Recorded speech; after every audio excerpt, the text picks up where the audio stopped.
Good afternoon, everybody.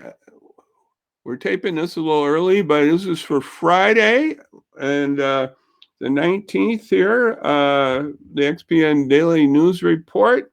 Today we got two special guests, not just one, we got bonus. We got two guests. We got Diane Renner, the Executive Director of the Marie Wilkinson Food Pantry, and Robert Vaughan of Charity Blooms. And we'll bring them up right now. And they're practicing good social things here, so they're going to be masked up. But we understand they don't want to spread any virus here. Now I only see half of you. The problem. Hi, John. We'll have to do one at a time here, maybe. Diane, why don't we have Diane up here first? Yeah, that's a little better. I guess I could put myself down too. I don't know, but anyway. Well, I wonder if we can back up. Yeah, you back a little more. It's better. That's pretty good right there. Yeah, that works. That work? Yeah. Diane, what's happening at the food pantry here? We're going to discuss some interesting things. You're getting ready for spring there, I understand. So what's up? Yeah, well, we've got a lot going on. Of course, our pantry is still operating with drive-by processing, and that's been going very, very well. We've developed a new check-in system for our guests where they've got cards with barcodes now, and we just scan their cards so we can check them right in. Wow. And it goes into our system, so it's very real time, and it's very social distance, and it's safe and great, and everything goes very fast and smooth here. But we do look forward to our guests being able to come back in and being able to shop for the items that they need rather than us packing things and giving them to them. But the reason why we're here today, though, is to talk about our garden expansion. Our garden, which we presently have a half acre, last year produced over 3,600 pounds of fresh produce. Rob and his team that harvested for the pantry to be able to distribute to our guests. Now we are increasing that another quarter acre and developing some plots that Rob will talk about how that's going to happen. Wow. And the other thing that I want to cover today too is that Schaefer's Greenhouse has allowed Rob and his team to have some space in one of their Kwanzaa huts to start growing from seed the plants that will be transported back into the pantry's garden. Wow, that's nice. Is the Schaefer's sort of stop or something, or are they still working, or how was that? I forgot. Oh yeah, they're busy. They are busy. Oh, they are busy. I'm thinking of another. Was that them or someone else was going to go and stop being a greenhouse garden? Well, the property, as far as we know, is for sale. I believe the business is for sale, but they are certainly in full production right now. Oh, I see. They want to sell it, but they're still working. Okay. Yeah. Oh yes. The greenhouses. I know it's very popular. Yes. Okay, that's very good.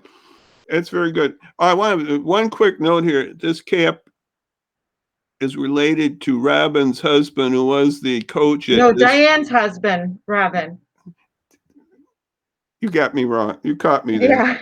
I get Robin's mixed up with Diane's, but this is Diane's husband, Robin. Yeah. Who was a coach, and this is not New York Yankees, folks. It's Neuqua Valley. I want to tell you that. I just want no Yankee thing here, but I just had to put that on because it's spring here. We have to think spring and baseball and gardening. So let's get back to our garden. One other quick question. I want to digress one thing. Is the food pantry getting masks? I remember hearing that from the president's speech. You know anything about that? Is that happening? Well, I don't know what masks you're talking about, but we have plenty of masks, and we've got plenty for our volunteers, even if we went for, long more period of time. But we also are lucky enough to have masks such as this that was donated to us from some different stores.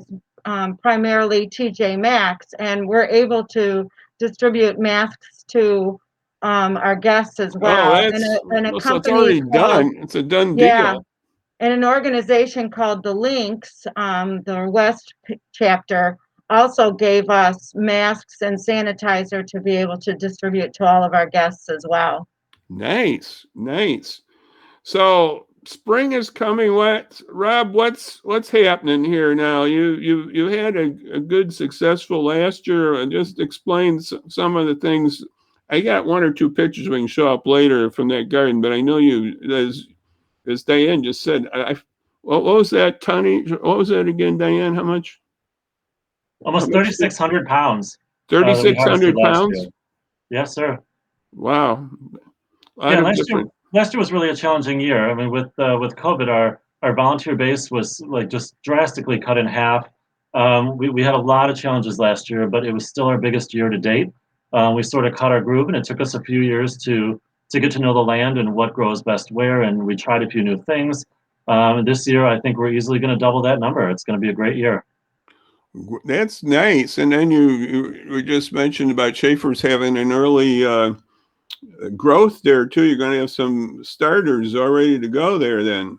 We are, and we do have a greenhouse on the property, but it is not heated. We have no utilities on the property, so we have no pressurized water or electricity. So it's more of a shelter from the wind and more of a controlled climate, but not heated. So the property at Schaefer is allowing us to start our seedlings a little bit earlier than we could last year, and a lot more of them. So as of right now, we have about 7,000 seedlings already started. Thanks to them. So we're going to get a much earlier start this year in the farm, which will give us a longer growing season. Wow. It's a great thing. They'll be nice and big and ready to go pretty much right around the middle of May. Well, Rob, yeah, that's very cool. And then you're going to have a little more acreage too, as we talked about here, We right? are. Last year, half of the property was considered community plots. So we rented half of those plots to anyone that really wanted some gardening space. So Right. this year, the City of Aurora and River Valley Coatings have allowed us to use another quarter acre that is down about 2 houses from the current property. So the renters will be now in this new space. So the entire half acre we've been working with Oh, I see. will Well, now all be that's a good farmed way for to the food handle pantry. that. Yeah. So So we're going that to double whole the amount of area growing is going space to as well. be, that one area is going to be just dedicated to the food pantry and the others for the community gardening. Right. So we're expanding our rental plots as well as our farming space for the pantry. Wow. What type of items are you growing there? I know one thing I know, I'll just throw one thing. I know you had tomatoes, but what other things you have besides tomatoes and Oh man, what? John, there's so much out there. We really try to cater to everyone. So we're doing a lot of the normal things you'd find in any garden, such as tomatoes and bell peppers, onions. But we're also trying to cater to the community and do a lot of more ethnic foods. We're branching into Indian foods, a lot of more exotic spices. We're doing just about anything to cater to anyone. So it's going to be a really huge variety. We probably have, I would say, 40 to 50 different varieties of things out there this year. It's going to be I, something for everyone. I assume you can do that on peppers. You could have different grades of peppers too, Oh, right? we do. We have, in addition to just basic bell peppers and jalapenos, which we have a lot of, we're also growing about 10 different varieties of crazy hot burn your face off peppers. We're starting to make our own salsa this year. So that'll be a really fun experiment. We've also got an agreement with Small Axe Peppers, which is a hot sauce vendor. They purchase hot peppers from community gardens across the country. And this year we will be one of their vendors. So we'll be commercially producing hot peppers for hot sauce. New venture. It's really exciting. That's not for me, but that's for a lot of people on that hot stuff. But I know that that's really nice. Do you do lettuce and cabbage or things like that? Oh, of course. We'll have basic lettuce. We do have cabbage, broccoli, cauliflower, zucchini. My God, cucumbers, peas, You gonna just about everything, and about at beets and least 15 or carrots? so different kinds of herbs and Beets or spices. carrots? Beets Oh, of and course. now I know Potatoes, another one that onions. takes up a little more space. Maybe. All right. Do you do potatoes or is that something else? We do. We started potatoes last year. We do about, I would say about 100 square feet of potatoes. We do them in raised galvanized tubs at the front of the property. You can actually see them from the street. Right. But we do them in containers, so they're easier to harvest and to grow. Yeah. But tremendously successful last Are year. sweet potatoes, they're in the ground too, aren't they? Sweet potatoes? Yeah. They are, and we did sweet potatoes last year. We never tried before, but last year they went far beyond expectations. So this year we're dedicating about 200 square feet to sweet potatoes. A sweet potato is the top with a lot of vitamins and everything. We can go down about how good sweet potatoes are for your health. Oh, for sure. They're a little expensive to obtain and to grow, but again, last year they were so prolific and we did so well with them. We really just decided to expand this year and offer that in addition to everything else. You have kale and spinach? Oh yeah, lots of kale and spinach. Now, how does that work, Diane? When they come to the pantry, do they get to pick these items, or you just sort of say,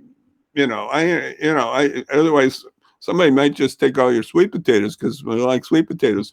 But Well, in how the does that beautiful work? world, How does that work? Do you? yeah, well, in the beautiful world, and the way that we prefer to operate is to have this beautiful produce section where guests can pick the items that they want to take. But Right. the way that we're doing it now, we just try to split it up evenly and distribute just healthy, great, homegrown, organic produce to our guests. Right. Well, that makes sense. That's very good. And when do you think your first produce will be coming to the quote pantry or market or whatever you Well, want the to first say? thing we're probably going to be harvesting vegetable-wise will be the pea pods. Those are going in the ground in about a week or two. After that, the spinach, and then broccoli, cauliflower, a lot of the cold weather vegetables will start coming through. Hopefully by, I'd say the end of June, we should start some significant production. Now, I know it maybe takes up more space there. How is corn in there or not? Is that pretty hard to do? Corn. No, we don't do corn. The main reason we don't do it for two reasons. Again, we don't have a lot of resources. So after the corn is done, the stalks are very, very, very cumbersome to get rid of. We don't have waste pickup, we don't have brush pickup or anything like that because it's an agricultural property. So in order for us to get rid of those stalks, we need to pretty much compost them, which just doesn't happen easily. Yeah. So getting rid of the, and we like to keep everything at the property. I mean, we compost everything. We're trying to be a zero waste property. So at the end of the year, we're just stuck with hundreds of corn stalks that don't break down and that we can't recycle. We don't have a mulcher. We don't have things like that. So last year, like we did try it once, and then the after year, we put it in the bottom of the potato beds to try to raise up the soil level. I mean, we still tried to use them, but we decided we wouldn't do it again just Right. because the byproduct was so difficult to recycle or to repurpose into the property. Yeah, that's what I was wondering because corn's a little different that way. But you're having beans though, various beans, right? Oh yeah, we'll have about 4 or 5 different kinds of beans. We have green beans, shelling beans. Last year we did pinto beans, black beans, navy beans, lots and lots of different kinds. Now, when you garden there, do you do vertical gardening too, or is it a We little do, both? we do, and it's actually part of our innovation for this year. We're introducing a couple different ways of vertical gardening. Obviously, trellising things like pea pods and whatnot always, help us out. Cucumbers, drawing them upwards always helps. But in terms of vertical themselves, we're doing some aquaponic, hydroponic gardening that will give us more space in the greenhouse. And outside on the farm, we're going to be building tiered garden beds that will also help us to get a little bit more in a limited space. I should pass this on to you, Diane and Rob. It's on the internet, and you can get it too. But about this hydro, what we call it, growing hydro. The hydroponic. Yeah, there's an operation out of, I think it's Wyoming or somewhere. I forgot. It was a very cold area, and they're spreading that across the country. It's a nonprofit that does that type of thing. I think they do mostly lettuce though and tomatoes. But right, there's specific vegetables that you can do hydroponically, and again, we're going to be doing that within our greenhouse this year. It'll be an amazing educational tool. But we have a 175-gallon water tank in there now in 5 tiers. So this year we'll be doing our basil, lettuce, any water-fed vegetables within the greenhouse this year as well. Is this at your site or is this over at Schaefer's? Nope, this is going to be at the garden. So this will be open to the public. We can do tours through there. We have signage made. So you're going to have this hydro thing. Absolutely, absolutely, and it's going to be run off solar power, and it's going to be a really amazing thing. So no, that's real cool. And anyway, that operation out there, I forgot it was in Wyoming or wherever it was, Montana. Anyway, they sold their stuff to local restaurants on that because it was so, it's. Oh, here's the other thing about the whole thing. This is not imported from California. It's not imported from Mexico. This is local. It's grown this across is very the good state. on this. This is local produce, not imported. That's right. And when we harvest it, we bring it straight to the pantry and put it in the coolers. So I mean, this is as direct farm to table as it gets. I mean, we literally work with volunteers to grow it, and we bring it right to the community from there. It's a beautiful thing. Now, Rob, it's actually part of the Marie Wilkinson subdivision. Okay. I was going to ask Rob, you just mentioned volunteers. How many you have working with you besides yourself there? That's a great question. And I would say previously, like just for a point of reference, in 2018 or 2019, I should say, we had over 300 volunteers involved with the farm. Wow. It was a huge, amazing number that were involved in one way or another. Maybe they weren't, harvesting, but that were involved in some way. Last year, that number dropped down to about 150. So even with those few volunteers that were so dedicated, we were able to double the amount of produce that we had the year before.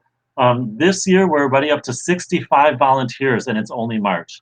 So there's a massive amount of people interested in what we do and trying to help out. So again, I think we're always looking for volunteers. We have a lot of challenges in the summer. Hopefully, even with the Kiwanis, we'd love to see more of you out there. Come hang out with us, whether it's just maybe watering or harvesting. I mean, can you imagine harvesting a half acre of produce by hand? This is hours and hours per week. Last year, we saw just hundreds of pounds of produce that went back to the dirt because we didn't have time to harvest it. So that happens. I know. Yeah. And it of course, is such a shame. We work so hard for every pound to see it go to waste like that. So and then the old frost comes too. That's another story. Oh yeah. But we could always use more volunteers, and I really, really hope to see more people this year. We need every bit of help we can get. And the more volunteers we have, the more if they we want can to produce. get volunteering on that, is it through you have I don't have that up here, but your charity Blooms has a website? Yeah, the easiest way to get some information is through charityblooms.org. We have a volunteering link right on the front page. Okay. And there's some basic information about when to come volunteer. Guidelines in terms of what times, what to bring, what we provide. And then if you decide at that point you'd like to volunteer, just let us know. We meet them out at the property the first couple times. We'll explain how things work, explain how watering systems work, and then at that point, they could go at any point in time.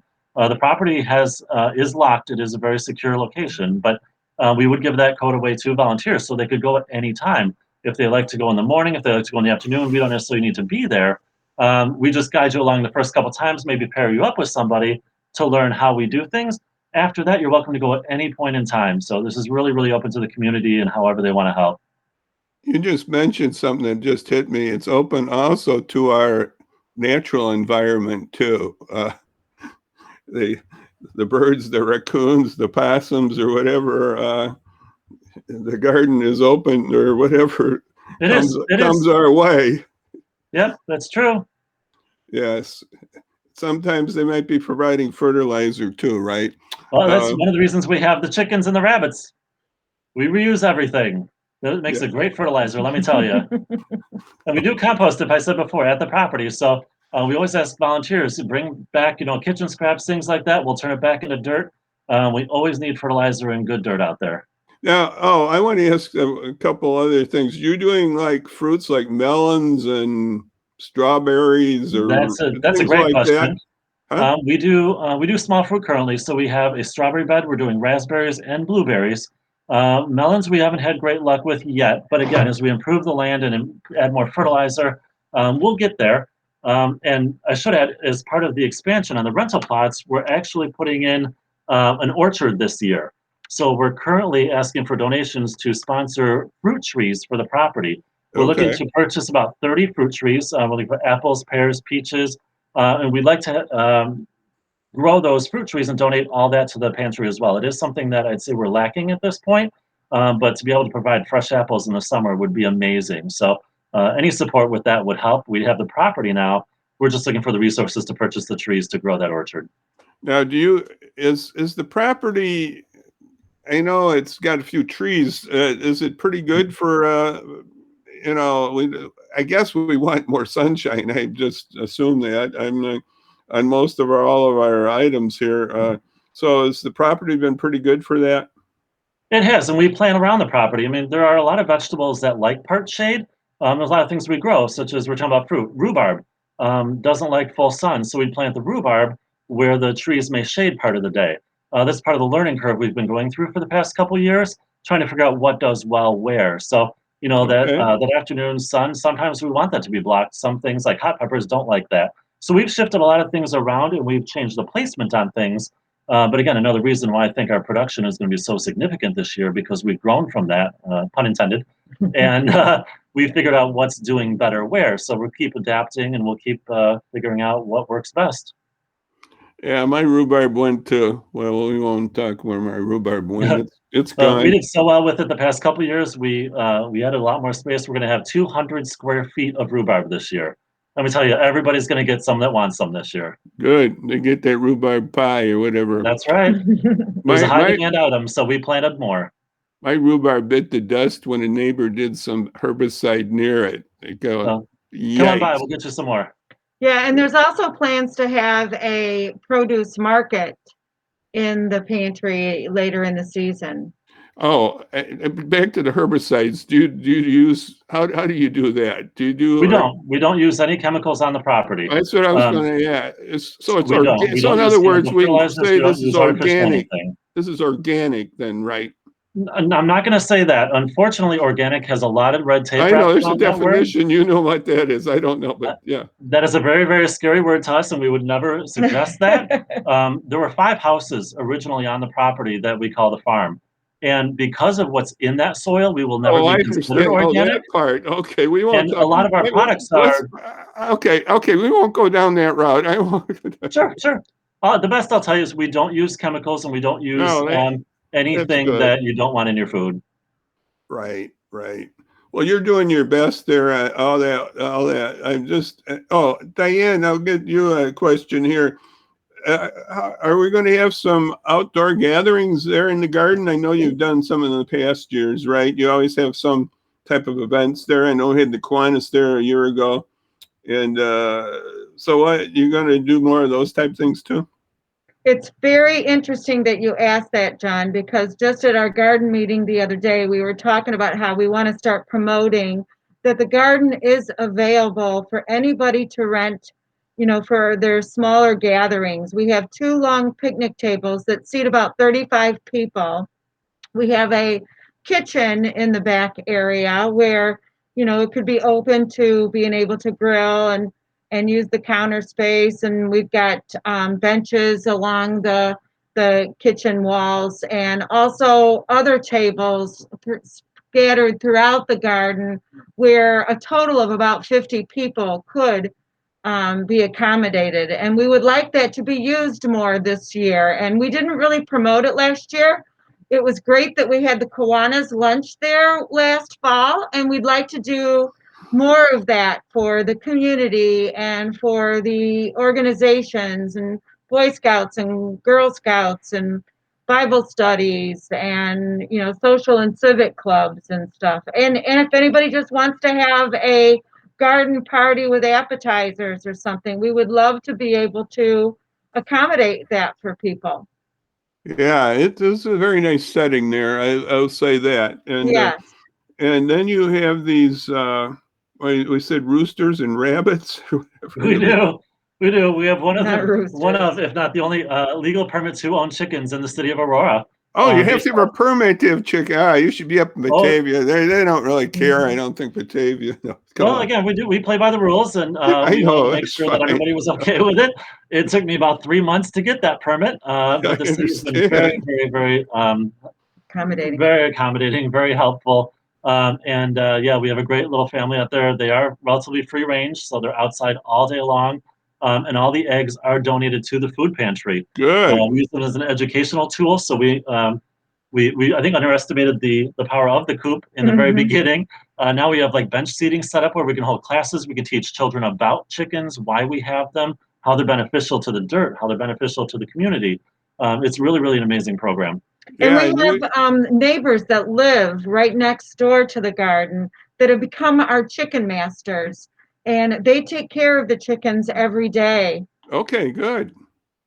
Yeah, my thought was when I said about chickens in Batavia, we also had a Vietnamese pig for a while in Batavia. I don't know, maybe that's ham now. I don't know, but we had a Vietnamese pig too. That was a big controversy having these animals in town. I think Batavia doesn't have an ordinance on it, but maybe I'm wrong because I've known some chicken places in Batavia. And but that's good to have regulations, and that works, and you're doing everything that way. And Diane, I just want to ask you, is there any other happenings there at the pantry that you want to discuss for a few moments as we close out this segment? Well, I want to stay on the topic of the garden, so I think I should bring up that we're planning to have our first plant and rustic farm craft sale on Saturday, May 8th. And we're going to be selling